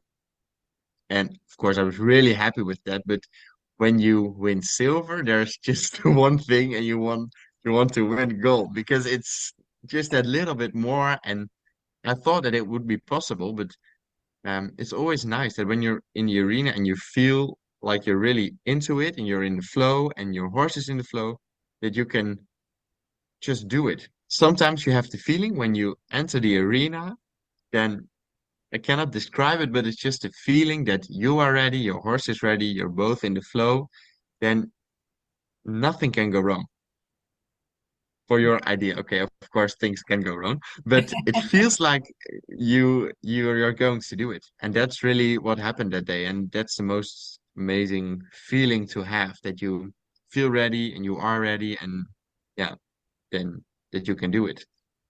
Sure, there are some days that you feel all the power, and there are some days Yeah, that you feel terrible and you say, what am I gonna do? yeah, yeah. Then I just try to fake it till you make it, they say, and then just make the best out of it. Yeah, Yeah, and that's survive. always what I try to do. Yeah, you. Some days, I mean, they're still horses. I mean, and we're human, so we can have a day that it's not working, and the horses are the same.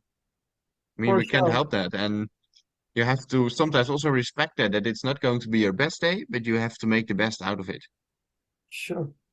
Sure. And at the beginning, I remember when I entered, you don't have the feeling, So sometimes you feel that everything was amazing, and then you see your score and say, no, it wasn't. And then But in the other way, sometimes you feel that it was terrible, and then you see the score and you say, what? No, yeah, because at yeah, the beginning you don't have that feeling, and then you develop it, and of course there are some days that you are really on the feeling, no? yeah. I think that's also very important because with my ponies, I rode ponies before, and then I did a lot of competing just to get used to it. And I rode multiple ponies so that I had different feelings on different ponies, and got used to riding in the arena and not feeling nervous about it. Because in the end, it's just showing at what point you are. And I mean, I always try to think like, if at home it's not always good enough for an 8, then I don't expect it to be an 8 in the test. You have to be realistic. And sometimes I see riders who try to do their very, very best in the test and try to push through all the limits, but it's not realistic, I think. I always try to be the best version of myself and my horse at that moment, but I don't over push it in the test because it's yeah, I don't think it's fair to yourself, but also not to your horse. Totally. We have to be responsible of our horses. And if you push them over the limits, they are going to not feel well, not to feel comfortable with the situation. And it's very important that the show is not a negative impact for them. Exactly. Sometimes that's difficult, actually, with the prize giving, because of course you want to be in the prize giving. Of course, I mean, I'm not gonna lie about that. But for the horses, sometimes it can be quite stressful. And then I always go back to the warm-up arena, do a little bit of stretching and trot and some canter, and then I just walk them that they're relaxed again, and then I get off. Sure. Because I think it's very important that the horses have a nice feeling in the arena, being at a competition, and especially the first competitions, I always go away from home with the horse. I go train somewhere else or go to a practice show or just let them have a good experience with not training at home. And then when they get that, I just write the test. And in the beginning, if they make a lot of mistakes in the test, I don't care because I write the exact same way as I do in my training. Because I see a lot of horses and also riders riding totally different in the test compared to the warm-up. Yeah, I totally agree. What I think is very important is to have a plan. It's not just to arrive to the competition, to the show arena the days before and do everything different. No, you have to have a plan. You have to go through it, and of course, there are always going to be different situations and things you have to show your horse, the flowers. I mean, there's a lot of things that are changing. So what I prefer is always to go to the place days before to show it to them, to have the possibility to relax in the place, not just the day of the show.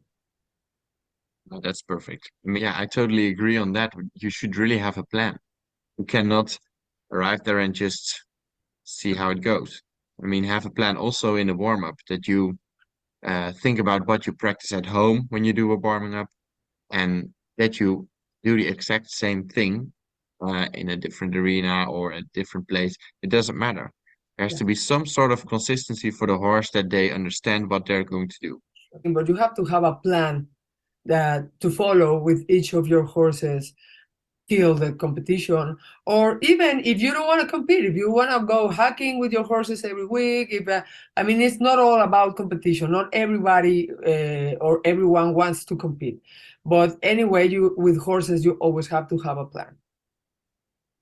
Yeah, for sure, because that's also what gives them some sort of stability. And that's not necessarily only for the competition horses, because horses that don't compete, they want the same kind of stability and relaxation. Sure, exactly. And is there something funny you want to share with us? Something that happened to you in competition or at home with your horses, or what do they do? How do they behave, or something you want to share with us? And I have one horse that's a little bit can be a little bit special at times, and I always find it very funny because it's my horse that I compete with a lot. She's actually quite afraid of other horses. So it can be very hard sometimes when you go to a show and you go to a warm-up and she's afraid of the other horses. You cannot really do a lot of things, do a lot of exercises and do anything at all. And at first I wasn't really that much into the groundwork because I didn't really feel the need to work on that. But with that horse, I started doing some groundwork, so walking next to it and doing some exercises.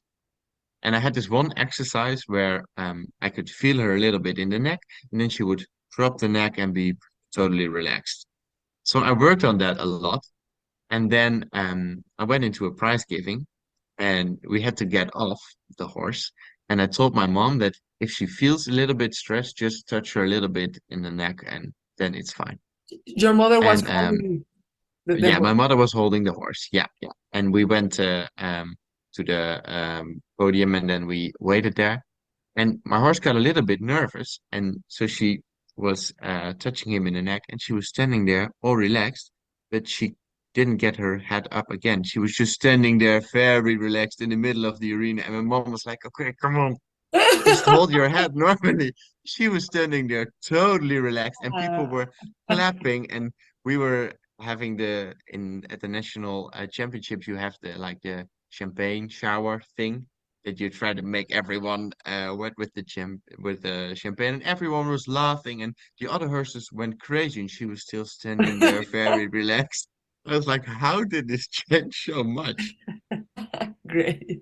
And Yeah. that's amazing, because I think that groundwork help us to make a more special bond with the horses. So do you practice with all your horses, or only when you need it? How do you do that now?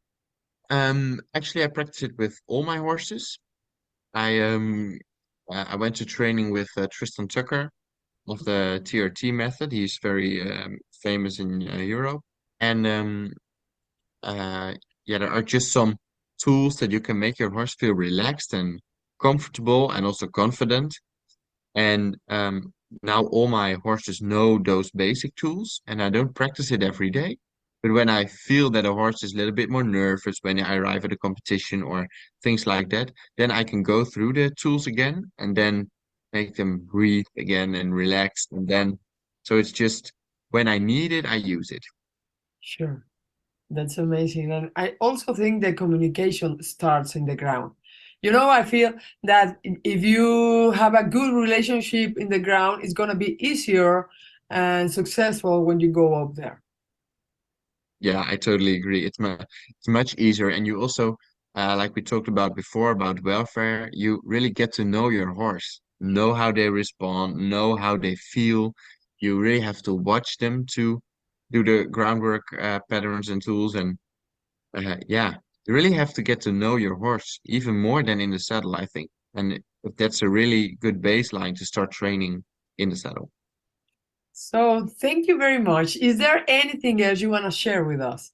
Not particularly, just that I find really the most important thing that you keep on watching at your horse and listen to the horses. And when something goes wrong in a test or in training, then I always try to think to myself, did I not ask it in a clear way?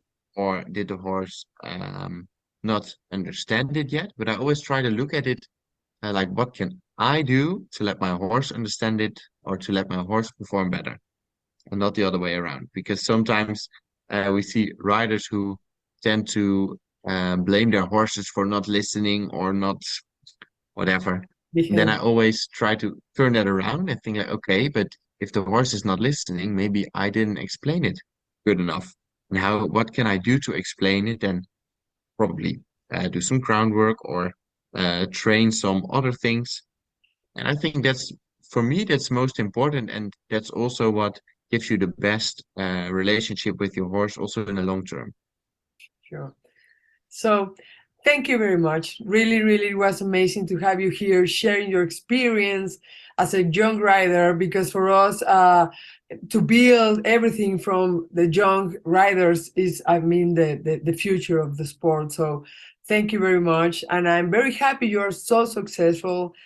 Congratulations. And I wish later and in the future you can share with us more of your experiences. Great. Thank you very much. It was a pleasure. Thank you. Thank you.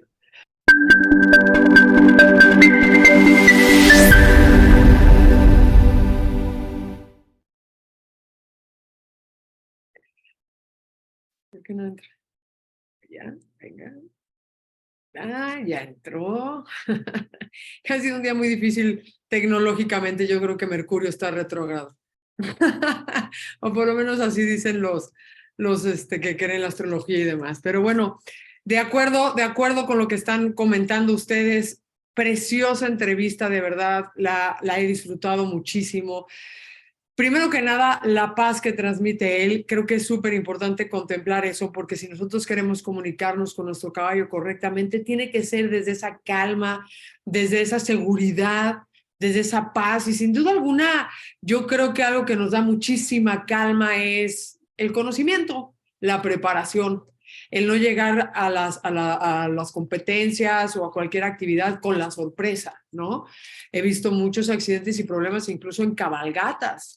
Me encanta que compartan un poquito mis ideas y que se hayan quedado, porque sí vi que algunas personas salieron, pero, ¿saben? Es que no se trata nada más de la competencia, creo que ahí estamos un poco confundidos. Se trata de la conexión con el caballo y eso para mí es de suma importancia.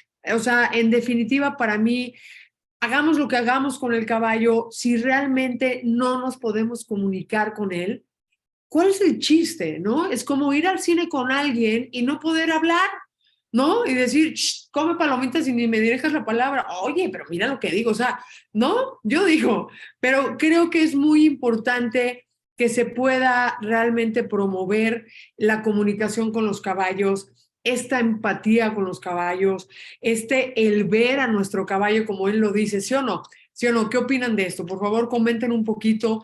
Yo empatizo muchísimo en esta parte porque yo hace tiempo ya me declaré escuchante del caballo. Ya no se trata nada más de pedirle o de decirle cosas al caballo, sino de escucharlo. Y me encantó porque él lo mencionó también. Así que yo la verdad es que sí los quiero invitar a esto de que seamos escuchantes de nuestros caballos todos, ¿no? Vamos a hacer ahora un movimiento hacia allá, entre todos, para poder realmente estar más cerca de ellos, porque el bienestar del caballo, pues no se trata nada más de darle de comer o de sacarlo a pasear, no, hay muchísimo, son seres realmente muy, muy sensibles por su propia naturaleza, y eso pues hace que nuestro deporte sea precioso, pero también tenemos que hablar mucho de responsabilidad, ¿no? Sí, estoy de acuerdo, Jerónimo, en que esto ya es urgente. Tenemos que ser responsables. Si queremos tener caballo, pues hay que atenderlo bien, la verdad. Y creo que yo por eso estoy muy agradecida con la Embajada de los Países Bajos por esta oportunidad, por este grandísimo apoyo para tener estas personalidades aquí con la fuerza de la Embajada, porque de verdad creo que si no empezamos a ver ya por nuestros caballos, pues nos vamos a seguir alejando de ellos, alejando de lo bonito de este deporte, sin duda alguna, ¿no? Y sin duda alguna, pues también que podamos compartir cada día de una manera más sana, de una manera en que los veamos como individuos, ¿no? Me encantó esta entrevista. Chequen, por favor, la madurez de un chavo de 21 años. Chequen cómo ha sido guiado, sin duda alguna, por las instituciones, ¿no? No nada más por sus padres, que le han dado muchísimo apoyo, pero en un sistema que da apoyo. Claro que ha contado con súper entrenadores, qué maravilla también eso. O sea que, bueno, creo que es muy importante que nos demos cuenta, apoyemos a nuestros chavos, apoyemos a los niños y démonos cuenta. Hay un meme que me encanta, que de repente veo en las redes porque se me repite, yo creo porque me gusta mucho, que dice que un perro tiene un dueño y un caballo tiene un staff. Y esa es la verdad. Y vamos a hablar ahora en este momento no nada más del caballo, que necesita herrero, veterinario, jinete, entrenador, caballerango, o sea, y todos son igual de importantes, ¿no? Hablemos del binomio. Un binomio requiere de ese mismo staff. Y si vamos a competir o si vamos a ir de cabalgata, necesitamos que nos entrene, necesitamos que cuide a nuestro caballo, necesitamos que nos apoye mentalmente. Bueno, hay tanto que decir al respecto que de verdad yo estoy súper agradecida con Marten. Son todos ellos, de verdad, sí les quiero compartir esto. Son gente súper ocupada.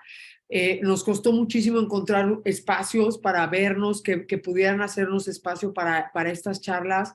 Así que yo estoy muy agradecida de que lo lográsemos y que además vengan con esta sencillez, con esta alegría, con este gusto de compartirnos. Wow, la verdad.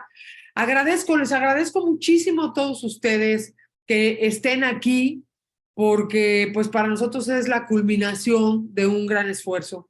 de ellos, de nosotros y de todo mi staff también, ¿no? De todo mi equipo detrás de esta cámara, detrás de todo este esfuerzo, de toda la embajada que nos ha apoyado también. Ha sido increíble. De verdad, muchísimas gracias a todos ustedes. Quiero ver un poquito aquí sus comentarios. La conexión es todo. Él es un verdadero equitador, 100% de acuerdo, qué maravilla. De acuerdo, lo emocional, lo físico y lo mental, claro que sí. Conocer a tu caballo realmente, claro. ¿Se dan cuenta de todo lo que nos perdemos si lo seguimos viendo como una motocicleta, como una bicicleta? Tremenda la charla, sin duda alguna. Tremendo. Buenas noches, sí. Bienvenido al mundo del caballo, te va a encantar. La importancia de cuidar al caballo. Gracias a ustedes, gracias por las felicitaciones. Sí, Marten, lo máximo, estoy de acuerdo, Waldo. Gracias por compartir. Gracias a ti, Ana María. Gracias, Mari Serrano. Excelentes ponencias. Gracias, Ángeles. Entrevistas, sí. Gracias, Edith. Pues Capi, muchísimas gracias también. Mailén, gracias. Beatriz, Jerónimo. Oigan, chicos, pues gracias a ustedes. Me encanta de verdad la respuesta que hemos visto aquí de ustedes, su participación, que se queden hasta tarde con nosotros. Sabemos que hay mucha gente que se está desvelando. Gracias a los chicos de Argentina, gracias a muchos que se quedan con nosotros a pesar de los horarios difíciles. Creo que vale la pena. Me encanta ver que no soy la única loca que está disfrutando esto. De verdad, y muchísimas gracias por todo. Y la respuesta en redes ha sido maravillosa. Nos encanta seguirlos viendo por ahí. De verdad, muchas gracias y gracias por acompañarnos de tantos países, la verdad. Estoy de acuerdo contigo, Estela. Yo se los dije, esto es algo sin precedentes, esto no es una clase normal, esto no es una entrevista normal, tampoco hemos querido hacerla todo prácticamente como un documental. Ojalá sí se aprecie y si no, también háganoslo saber, ¿no? La verdad, porque queremos aprender mucho. Gracias, saludos a Miami también, gracias, qué linda Paulina. Amo que dicen que eso de sos una genia. Gracias a los de Venezuela, Ivana, Irma, qué lindas sus palabras, de verdad. Claro, mañana vamos a compartir más información sobre el programa de Cissy. Algo importante, están abiertos a visitas, eso no lo había yo dicho, ahorita me lo recordaron, visitas que pueden hacer allá con Cissy para conocer el lugar, para conocer los eventos, claro que sí, les vamos a dar su contacto también para que puedan platicar con ellos. Oye, qué lindo tu papi de 97 años, qué maravilla que pueda también seguir en el mundo del caballo y que compartas esto con él. Chicos, pues se nos acabó el día una vez más, qué barbaridad, ¿no? Vamos a tratar de compartir lo más posible en el grupo. Apóyenos un poquito porque de verdad para sacar estos días también tenemos muchísimo trabajo, pero denos chances, solamente sean pacientes y les vamos a tratar de dar todo en estos grupos maravillosos que se han armado gracias a esta plática. Solo sean pacientes, de verdad, porque se nos viene un mundo, o sea, cada vez que yo veo los chats aquí, digo, ¿cómo les vamos a ayudar? Pero les prometo que queremos apoyarlos en todo. Por favor, aquí los vemos mañana, que no se les olvide a sus familias, a sus amigos y a todo mundo, porque seguimos con unas entrevistas, bueno, mañana espectacular, también no se lo pueden perder. El jueves, espectacular también. Bueno, todo. Sos una genia, Marcela, también. Gracias, amo el dicho. Sí, excelente, claro, contacto de monturas de Cissy, de este chico Marten, todo, les vamos a compartir muchísimo esto y más, se los prometo, solo recuerden ser pacientes y les agradezco una vez más haber estado aquí con nosotros el día de hoy, esta noche, nuestro segundo día en la Semana Ecuestre con los Países Bajos. Muchísimas gracias a todos, muchísimas gracias. Continuamos mañana, por supuesto, con este evento totalmente en vivo. Por favor, lleguen puntuales, lo más puntuales que puedan para poder ofrecerles todo lo que tenemos para ustedes mañana también. Besos, hermoso para mí también estar compartiendo todo esto con ustedes. Qué lindos. Muchísimas gracias. Hasta mañana y continuamos, Gracias.